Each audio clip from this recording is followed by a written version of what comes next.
Yoi, tepuk tangan, boleh. Halo teman-teman, saya Theo. Kesan-pesan saya akan retret ini sangat luar biasa. Acara yang menarik, gamesnya juga seru-seru, dan materinya juga sangat relate dengan kehidupan kita dewasa muda. Pokoknya retret virtual ini nggak kalah lah sama retret onsite. Berharap retret seperti ini diadakan terus kalian tiap tahun ya. Terima kasih teman-teman, God bless. Karena kita percaya dalam situasi apapun kita, baik susah dan senang, Allah yang adalah sumber kehidupan tak akan sekali-kali meninggalkan kita.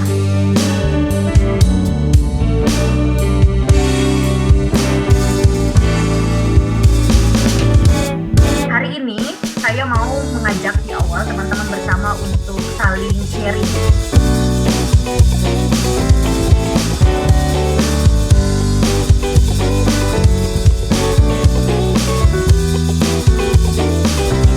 Kesan-kesan tahun ini walaupun kita kerja cuma secara online, tapi esensi dari data tetap dapat dan acaranya seru banget sih. Thank you buat kalian para panitia yang udah nyiapin acara ini, kalian keren banget sih. Tahun depan lagi ya, oke? Perseverance, faithful till the end.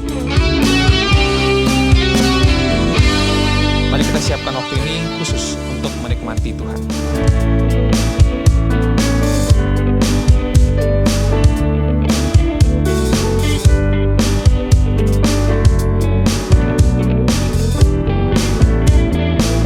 Siapa yang doanya pernah tidak dikabulkan oleh Tuhan?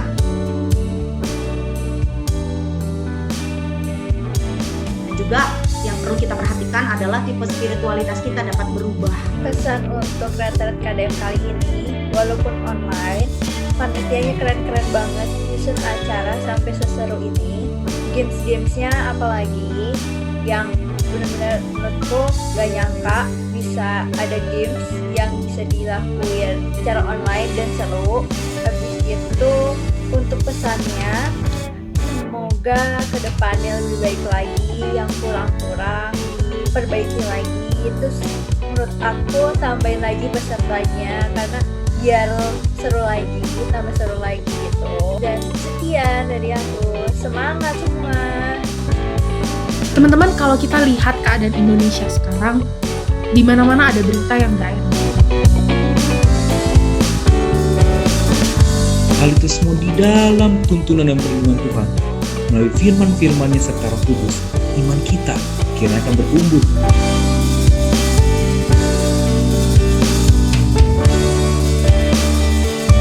Karena pada malam hari ini, Tuhan hadir di setiap kita. Tanganmu sekuat-kuatnya sebagaimana engkau seperti merasakan sakit yang selama ini engkau tanggung.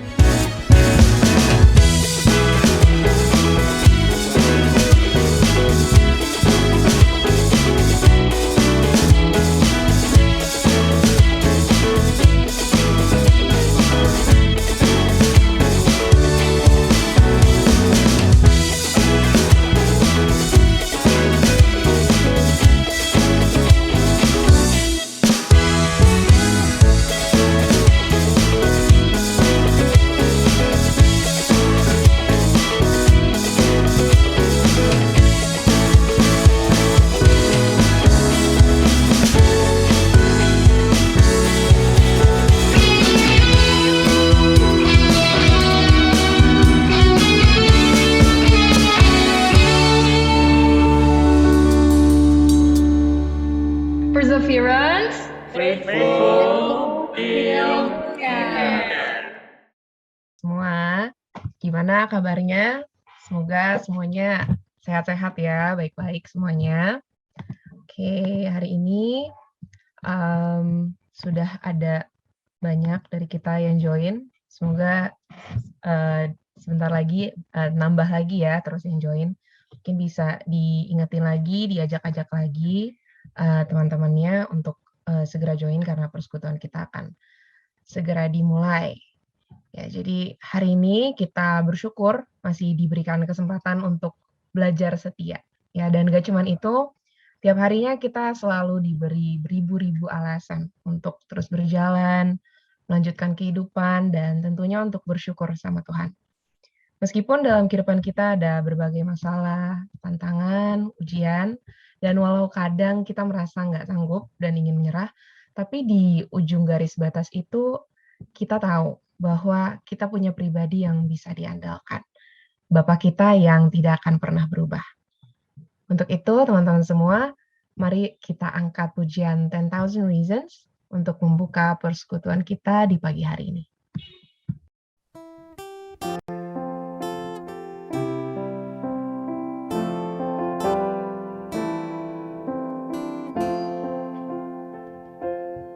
Bless the Lord, oh my soul.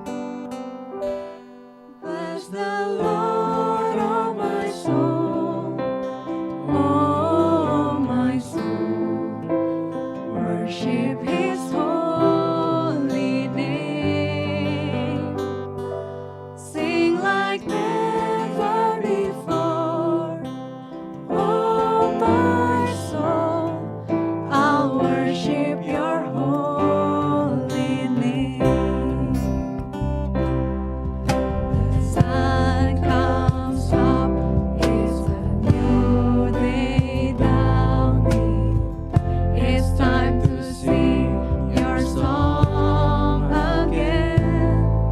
Whatever may pass and whatever lies before me, let me be singing when the evening comes. Bless the Lord, Lord, oh my soul, oh my soul. Worship His holy name. Sing like never before. Oh my soul, I'll worship Your holy name.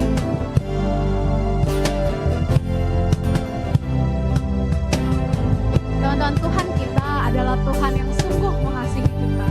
You're rich in love.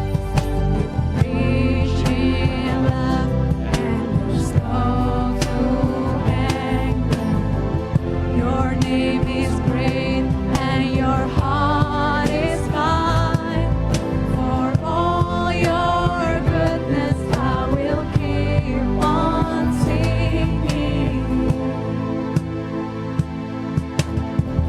10,000 reasons for my heart to find. Bless the Lord, oh my soul. Bless the Lord, oh my soul, oh my soul. Worship His holy name. Sing like never before. Oh my soul, I'll worship Your holy name.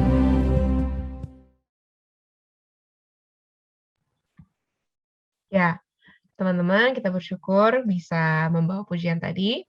Dan mungkin sekarang saya ingin mengajak teman-teman semua untuk merenungkan sedikit. Mungkin belakangan ini kita memiliki banyak pertanyaan, keraguan, dan ketakutan dalam berbagai hal. Dan semuanya ini menjadikan kita lebih mudah untuk jatuh ke dalam berbagai-bagai dosa. Banyak dari kita jatuh kembali ke tempat yang sama. Dan mungkin ada juga yang merasa bahwa pertobatan kita tiap hari terkesan sia-sia. Tapi teman-teman, Tuhan kita yang setia dan adil, rindu agar kita mengakui segala dosa dan kelemahan kita di hadapannya, agar kita semakin hari semakin dekat dan semakin bergantung kepadanya. Seperti firman Tuhan yang tertulis di 1 Yohanes 1 ayat 9, jika kita mengaku dosa kita, maka Ia adalah setia dan adil, sehingga Ia akan mengampuni segala dosa kita dan menyucikan kita dari segala kejahatan. Mari, teman-teman semua, kita rendahkan hati kita, tundukkan kepala kita untuk mengakui dosa-dosa kita di hadapannya. Mari kita berdoa.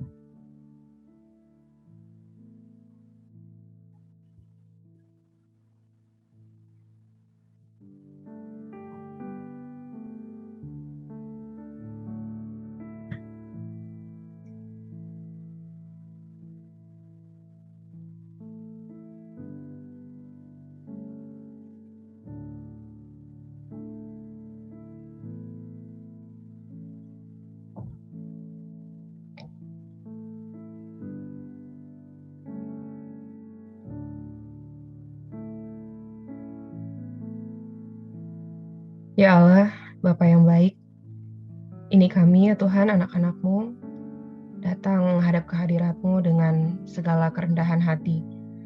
Kami ingin mengakui ya Tuhan semua dosa-dosa dan kesalahan kami. Kami ingin merendahkan diri kami di hadapan-Mu dan memohon pengampunan-Mu atas segala kesalahan kami yang telah kami perbuat.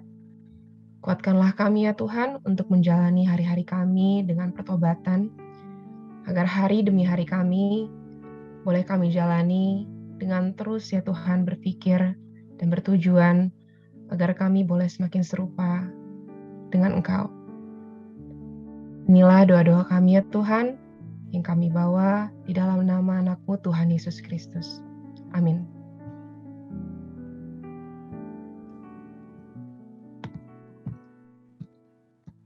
Ya, teman-teman semua, kita bersyukur karena kita punya Tuhan yang penuh kasih dan maha pengampun. Allah yang sanggup jadi sumber pengharapan dan tempat kita bernaung. Yang tidak akan pernah memalingkan wajahnya dari kita, meski kita telah jatuh berkali-kali. Pada hari Minggu ini, berita anugerah kita terambil dari Roma 5, ayatnya yang ke-10 hingga 11. Roma 5 ayatnya yang ke-10 hingga 11 berbunyi demikian. Sebab jikalau kita ketika masih seteru diperdamaikan dengan Allah oleh kematian anaknya, lebih-lebih kita yang sekarang telah diperdamaikan, pasti akan diselamatkan oleh hidupnya, dan bukan hanya itu saja, kita malah bermegah dalam Allah oleh Yesus Kristus Tuhan kita. Sebab oleh Dia, kita telah menerima pendamaian itu. Demikianlah berita anugerah dari Tuhan.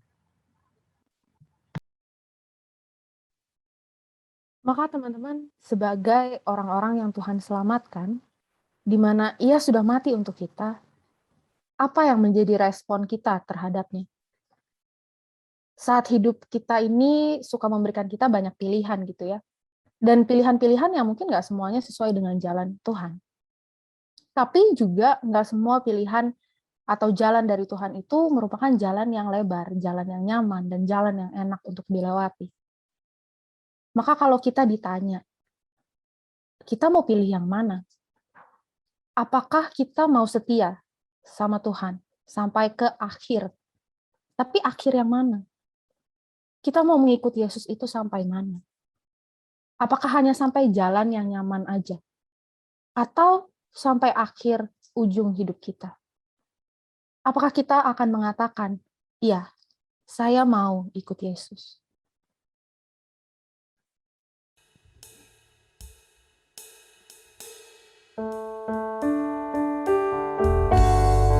Di dalam susah, di dalam penderitaan, kita tetap mau ikut Yesus. Saya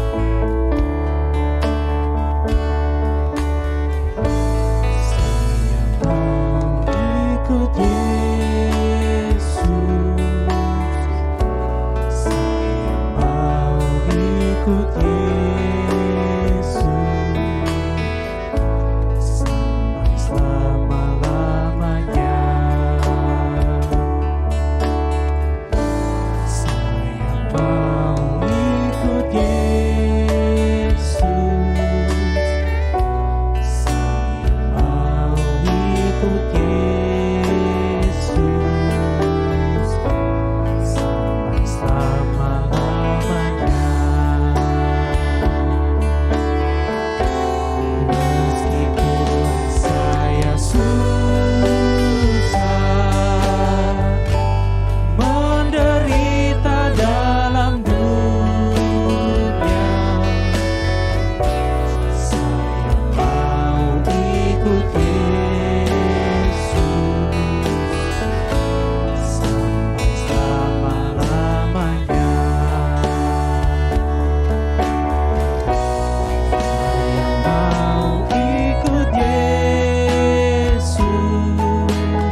Oke teman-teman, sebentar lagi kita akan mendengarkan firman Tuhan. Mari kita bersama-sama bersatu di dalam doa, memohon bimbingan dari Roh Kudus. Kita berdoa. Allah Bapa, kami begitu bersyukur kepadamu karena kami boleh bersama-sama di dalam persekutuan kami pada hari ini. Kami percaya meskipun secara virtual, tetapi Engkau hadir di tengah-tengah kami.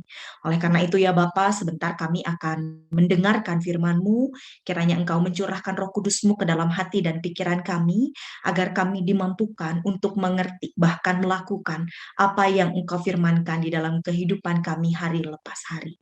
Memilih untuk setia ikut Yesus sampai akhir kehidupan kami, sampai Kristus datang kedua kalinya, untuk kami bisa mempertanggungjawabkan iman kami. Inilah doa kami ya Tuhan, di dalam nama Yesus Kristus kami mengucap syukur dan berdoa. Amin. Ya, teman-teman, izinkan saya untuk share screen terlebih dulu. Ya. Tema kita hari ini adalah Faithful Till Which End. Kalau teman-teman ingat, tema retret kita kan Faithful Till the End. End-nya ini tuh menurut pengurus dipertanyakan. Sebab end yang mana yang harus kita terus-menerus setia, begitu ya. Beriman, setia. Berharap, setia. Sampai kapan? Sampai akhir yang mana? Sehingga seringkali pertanyaan yang muncul di benak kita adalah, apa sih masa depanku? Aku tuh bakal jadi seperti apa begitu beberapa tahun lagi? Apakah aku tetap stay di sini, tetap bakal seperti ini saja dengan setiap pergumulan yang sedang aku alami, atau bagaimana? Seringkali kita juga tanya kepada Tuhan di dalam doa-doa kita, atau mungkin ketika kita sedang merenung sendirian, atau mungkin di jam-jam overthinking kita begitu ya, subuh-subuh, tiba-tiba terpikir, apa sih yang akan terjadi? Apa sih yang harus saya lakukan supaya saya ini tidak salah langkah, supaya hidup saya ini terus nyaman, tidak masalah? Kemana saya harus pergi? Bertahan atau pergi? Berjuang sampai kapan? Akhir saya bagaimana? Dan seringkali untuk pertanyaan-pertanyaan yang seperti itu juga jarang dijawab oleh Tuhan secara langsung. Makanya ada beberapa orang, ya saya percaya kita semua 29 orang yang ada di sini tidak melakukan itu begitu ya. Kita cari-cari lewat platform-platform yang lain. Ada yang cari lewat zodiak, ada yang cari lewat primbon, ada yang cari lewat kartu tarot, garis tangan dan lain sebagainya. Cari karir, cari jodoh, karakteristik beruntung atau enggak, itu kan bisa dilihat begitu ya, katanya dari sebelah situ. Makanya saya nggak heran kalau sampai sekarang masih laris acara-acara ramal-ramal, lalu primbon-primbon dan lain sebagainya, sebab ya kita pengen tahu gitu masa depan kita apa. Teman-teman percaya nggak sih saya juga bisa meramal? Saya akan ramal ya sebentar. Saya akan ramal masa depan kita semua. Ya, saya ramalkan bahwa masa depan kita nggak ada yang pasti. Siapa yang bisa jamin gitu ya kalau hidup saya 5 menit ke depan akan terus seperti ini? Siapa tahu tiba-tiba laptop saya meleduk gitu ya, dan tiba-tiba ya selesai aja gitu kehidupan saya, atau tiba-tiba bisa jadi ada gempa bumi dan lain sebagainya. Nggak ada yang bisa jamin kehidupan kita, karena kehidupan kita semuanya adalah misteri Allah. Lalu sampai kapan kita harus setia beriman? Sampai akhir yang mana? Nah, teman-teman, saya mau ingatkan kepada teman-teman, berulang-ulang kali ini terus-menerus begitu ya, disampaikan, terus-menerus digemakan, bahwa kita ini terus harus setia beriman sampai Tuhan Yesus itu datang kedua kalinya. Ketika ia datang sebagai hakim yang memisahkan kambing dan domba. Kapan? Ya kita tidak ada yang tahu. Karena sekali lagi hidup kita itu adalah misteri dari Allah. Oleh karena itu apa masa depan kita? Ya. Matius 25 ayat 31 sampai 33 mengatakan, apabila Anak Manusia datang dalam kemuliaannya dan semua malaikat bersama-sama dengan dia, maka ia akan bersemayam di atas tahta kemuliaannya, lalu semua bangsa akan dikumpulkan di hadapannya, dan ia akan memisahkan mereka seorang daripada seorang, sama seperti gembala memisahkan domba dari kambing, dan ia akan menempatkan domba-domba di sebelah kanannya dan kambing-kambing di sebelah kirinya. Oleh karena itu, sampai kapan kita harus terus beriman? Ya, teman-teman, kita coba baca ayat bacaan kita pada hari ini, diambil dari Roma pasal 5 ayat 6 sampai 11. Roma pasal 5 ayat 6 sampai 11 ya. Kita akan baca bersama-sama. Karena waktu kita masih lemah, Kristus telah mati untuk kita orang-orang durhaka. Pada waktu yang ditentukan oleh Allah. Sebab tidak mudah seorang mau mati untuk orang yang benar. Tetapi mungkin untuk orang yang baik ada orang yang berani mati. Akan tetapi Allah menunjukkan kasih-Nya kepada kita oleh karena Kristus telah mati untuk kita ketika kita masih berdosa. Lebih-lebih karena kita sekarang telah dibenarkan oleh darah-Nya, kita pasti akan diselamatkan dari murka Allah. Sebab jikalau kita ketika masih seteru diperdamaikan dengan Allah oleh kematian anaknya, lebih-lebih kita yang sekarang telah diperdamaikan, pasti akan diselamatkan oleh hidupnya. Dan bukan hanya itu saja, kita malah bermegah dalam Allah oleh Yesus Kristus Tuhan kita, sebab oleh Dia kita telah menerima perdamaian itu. Jadi teman-teman, apa sebenarnya masa depan kita?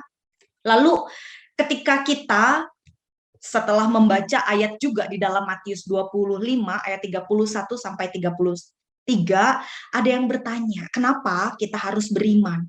Ya sebetulnya jawabannya simpel gitu ya, karena seperti yang tertulis di dalam Roma 5 ayat 8 sampai 9, kita sudah ditebus. Masa depan kita itu sudah terjamin. Akan tetapi Allah menunjukkan kepada kita oleh karena Kristus telah mati untuk kita ketika kita masih berdosa. Lebih-lebih karena kita sekarang telah dibenarkan oleh darah-Nya, kita pasti akan diselamatkan dari murka Allah. Jadi teman-teman, ayat ini menegaskan dengan tegas bahwa Allah itu mengasihi kita. Kasih Allah itu dinyatakan dengan pengorbanan putranya sendiri, Yesus Kristus, di kayu salib.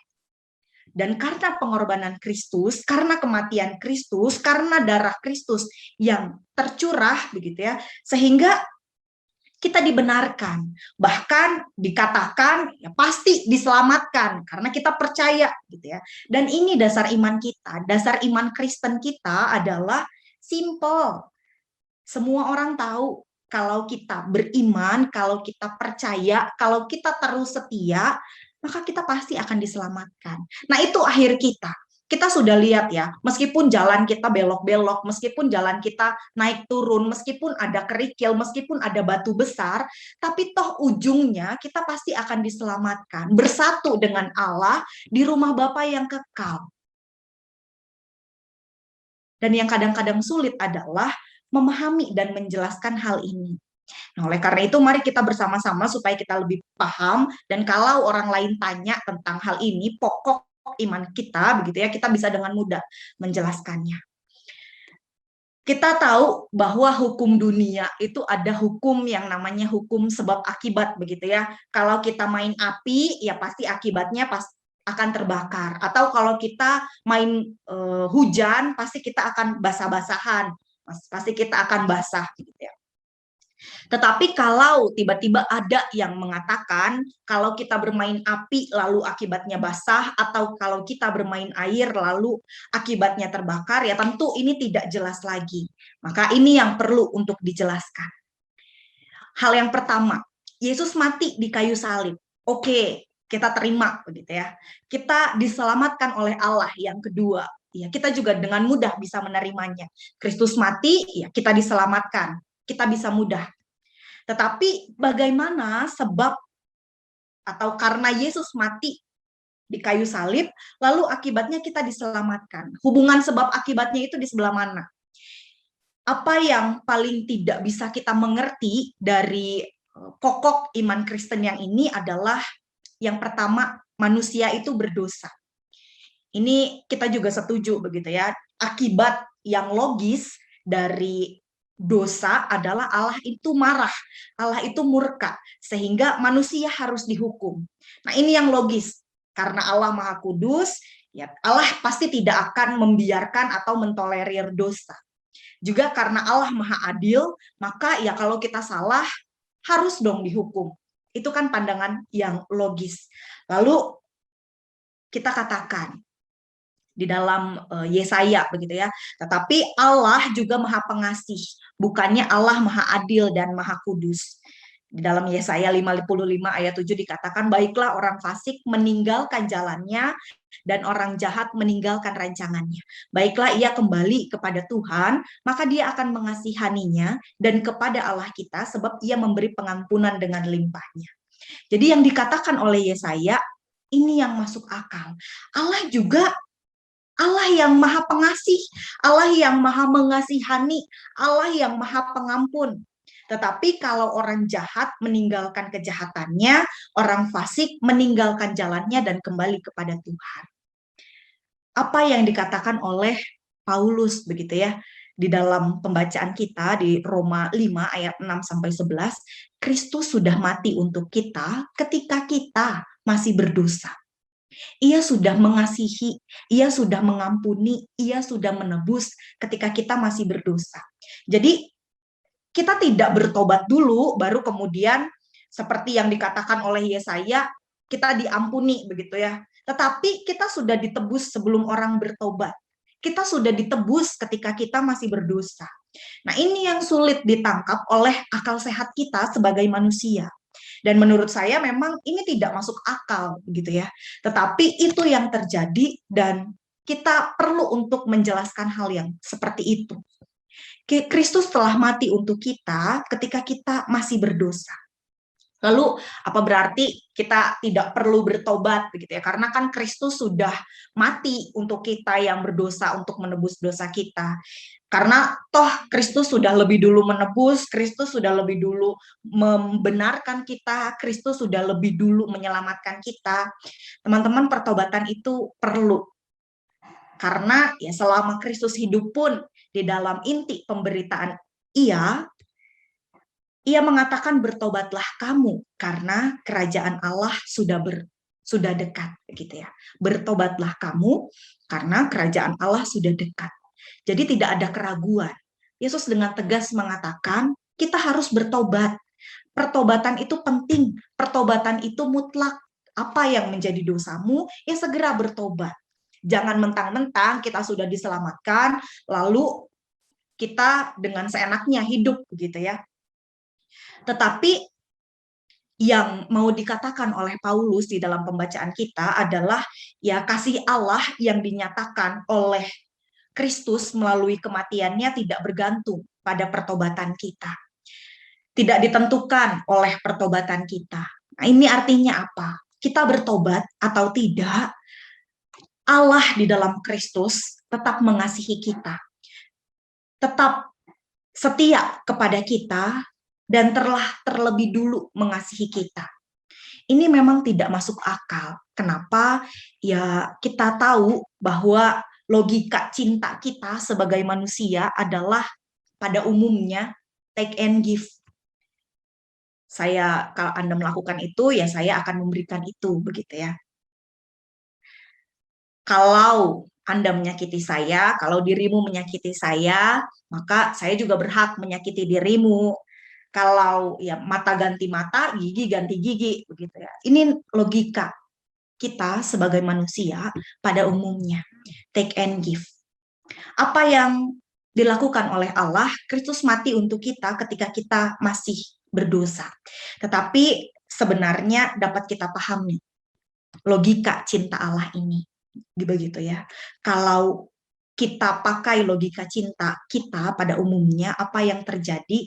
Ya bayangkan kita mencintai seseorang yang sangat luar biasa cinta kita, meskipun sudah ditinggalkan berkali-kali, meskipun sudah disakiti berkali-kali, ya namanya kalau kata anak-anak muda seperti kita sekarang bucin gitu ya, tetap setia begitu meskipun sudah disakiti. Tapi teman-teman di sekitar kita bilang, ngapain setia? Karena dia sudah meninggalkan kita gitu. Untuk apa kita tetap setia begitu ya? Kalau cinta bertepuk sebelah tangan, move on dong. Move forward, maju ke depan, jangan lihat lagi ke belakang. Kita berhak untuk dicintai. Maka kita memutuskan bahwa ya orang itu bukan orang yang pantas untuk menerima cinta kita.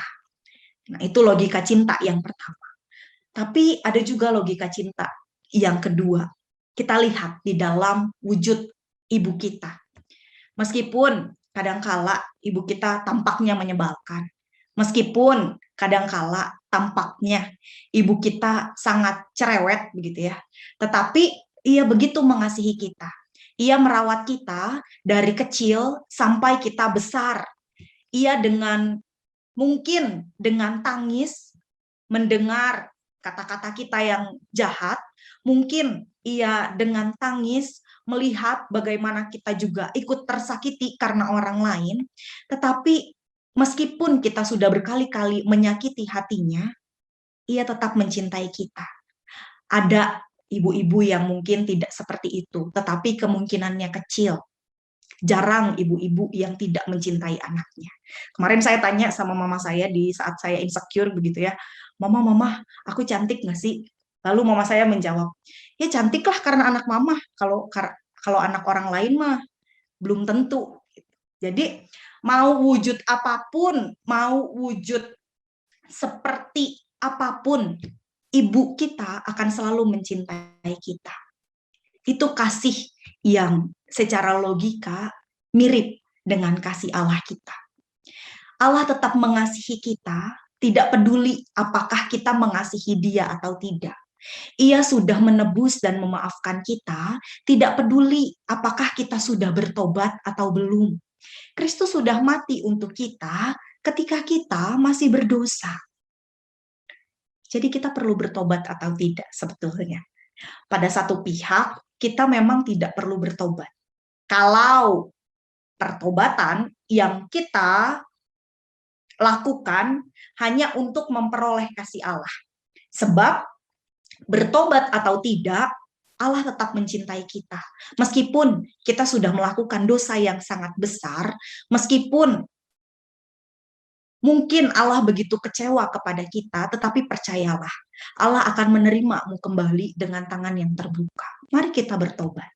Tetapi satu pihak yang lain, saya akan mengatakan, kalau kita benar-benar mau mengalami kasih Allah di dalam kehidupan kita, kalau kita mau penebusan dan penyelamatan Allah itu betul-betul terjadi di dalam kehidupan kita, betul-betul efektif, ya maka kita perlu bertobat. Tanpa kita bertobat, Allah itu memang sudah mencintai kita. Allah itu memang sudah mengasihi kita, sudah setia kepada kita di dalam kehidupan kita. Tetapi cinta itu tidak akan kita rasakan, tidak akan kita alami. Karena ya cintanya Allah bertepuk sebelah tangan. Sehingga ya tidak ada saling merasakan. Kita tidak merasakan bagaimana Allah mengetuk hati kita untuk menerimanya, memimpin kehidupan kita.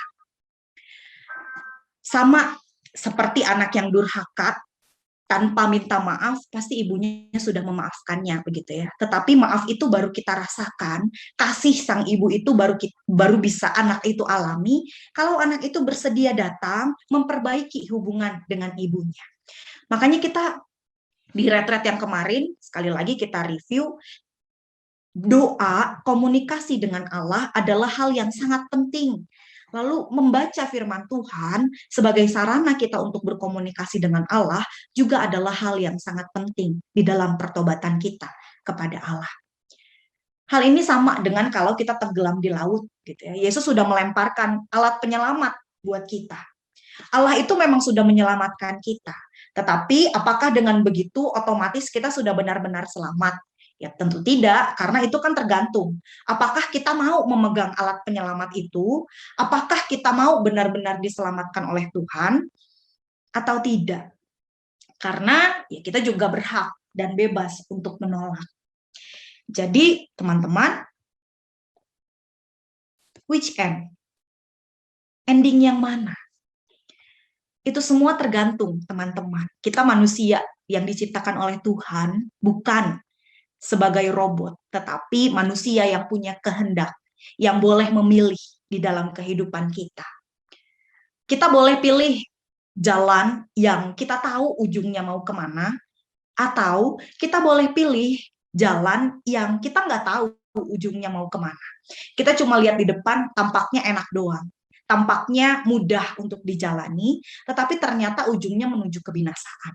Tetapi kalau kita ikut di dalam Kristus, ikut di dalam jalannya bersama dengan Kristus, meskipun kita tahu beloknya harus kemana, meskipun kita tahu di jalan ini polisi tidurnya ada berapa, tetapi kita juga yakin bahwa ujungnya kita tidak akan binasa, melainkan kita diselamatkan oleh Tuhan. Maukah teman-teman bersatu di dalam persekutuan bersama Allah di dalam kasih-Nya, merasakan betapa hangatnya kasih Allah di dalam kehidupan kita, betapa indahnya cinta Allah kepada kita? Ujungnya adalah ke situ.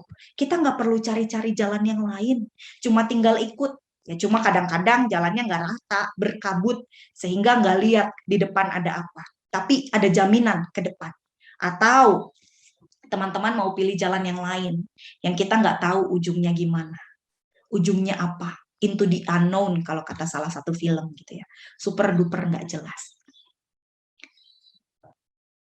Silahkan teman-teman renungkan di dalam kehidupan teman-teman, kita sudah punya jaminan, tetapi teman-teman juga boleh pilih jaminan itu mau diambil atau tidak.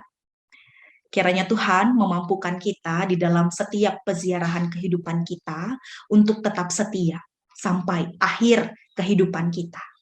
Karena kita sudah punya jaminan di dalam iman kita. Tuhan memberkati kita semua. Amin.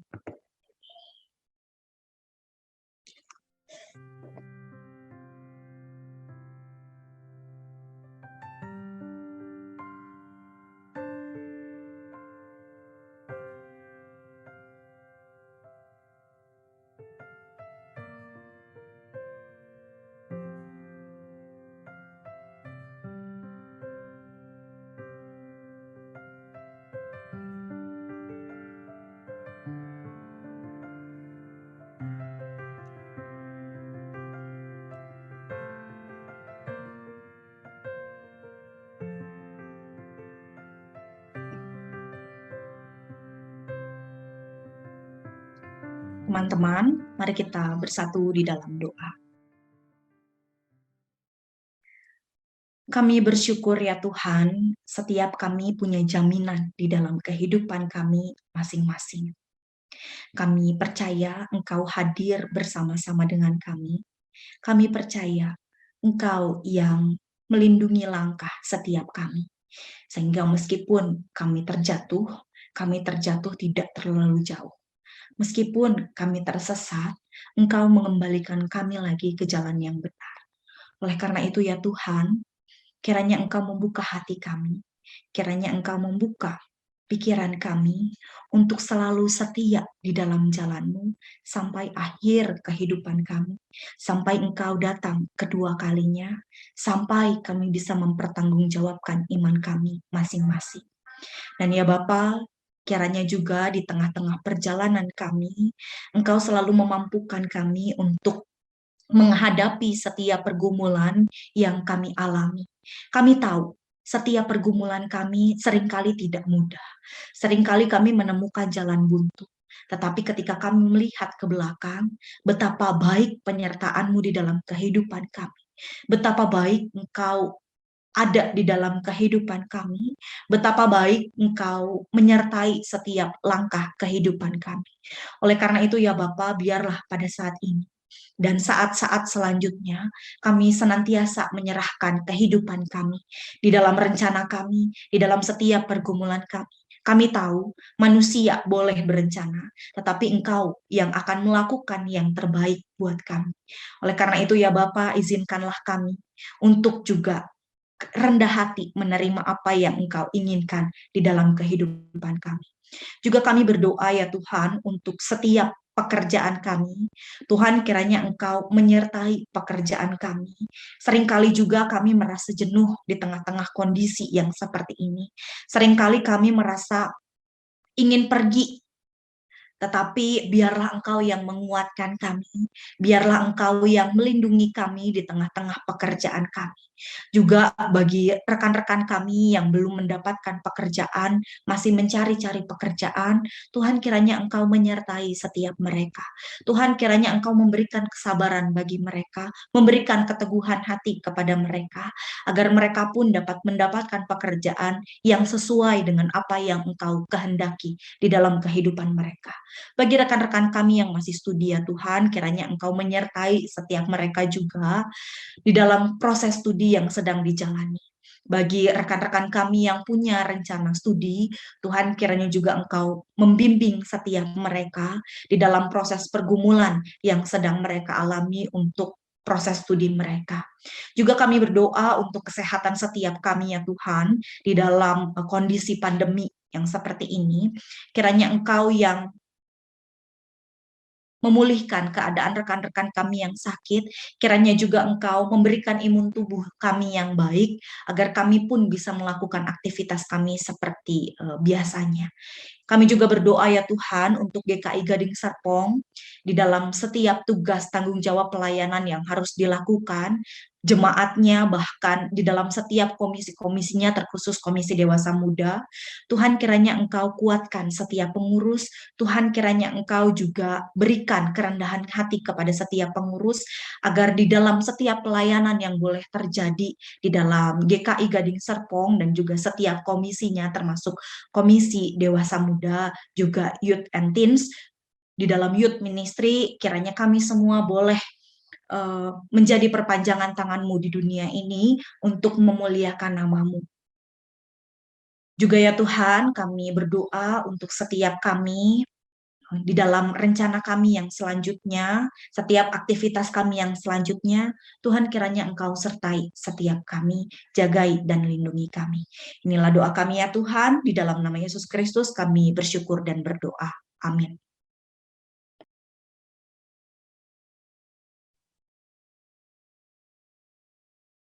Teman-teman, hari ini kita sama-sama belajar bahwa setiap kita ini sudah diselamatkan, sudah ditebus.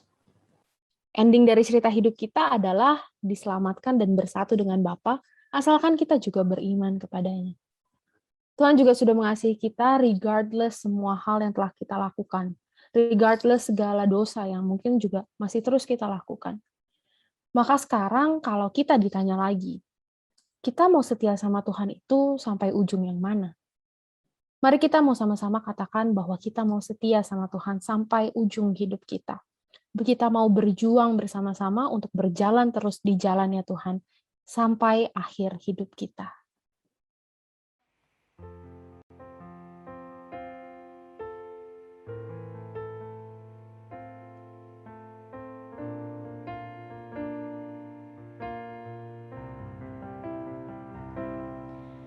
Bapa, Engkau mengenalku lebih dari siapapun. Engkau tahu ceritaku dan isi hatiku. Tak peduli masa lalu, Engkau tetap memilihku. Ubahkanku, sempurnakan, jadi karya yang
ada yang mustahil bagimu.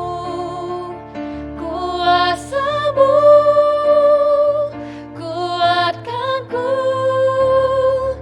dasarku berharap. Kini aku berserah pada rancanganmu bagiku. Ku ikuti panggilanmu,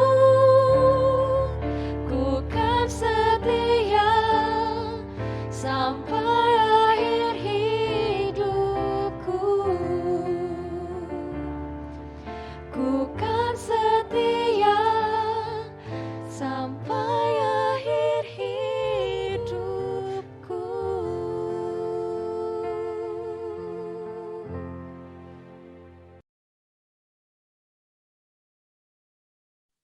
Pada Penatua Devina, kita persilahkan. Teman-teman, mari ibadah kita sudah selesai. Mari kita tutup di dalam doa dan juga di dalam berkat. Mari kita berdoa. Tuhan, terima kasih karena kami sudah menyelesaikan persekutuan kami pada hari ini. Kiranya Engkau juga yang melindungi kami di dalam setiap langkah kehidupan kami, karena kami percaya rancangan-Mu indah bagi kami semua. Biarlah kami setia sampai akhir hidup kami, sampai ketika kami harus mempertanggungjawabkan iman kami. Mari kita menerima berkat dari Tuhan. Tuhan memberkati kita dan melindungi kita. Tuhan menyinari kita dengan wajah-Nya dan memberi kita kasih karunia. Tuhan menghadapkan wajah-Nya kepada kita dan memberi kita damai sejahtera. Amin.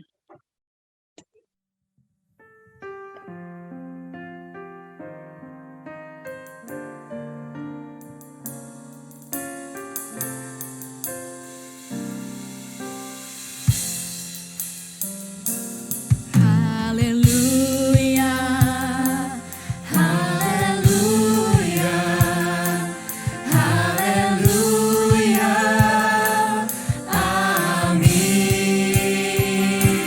Di setiap kata dan karyamu, haleluya, amin. Haleluya, haleluya, haleluya, amin. Di setiap kata dan karyaku, haleluya,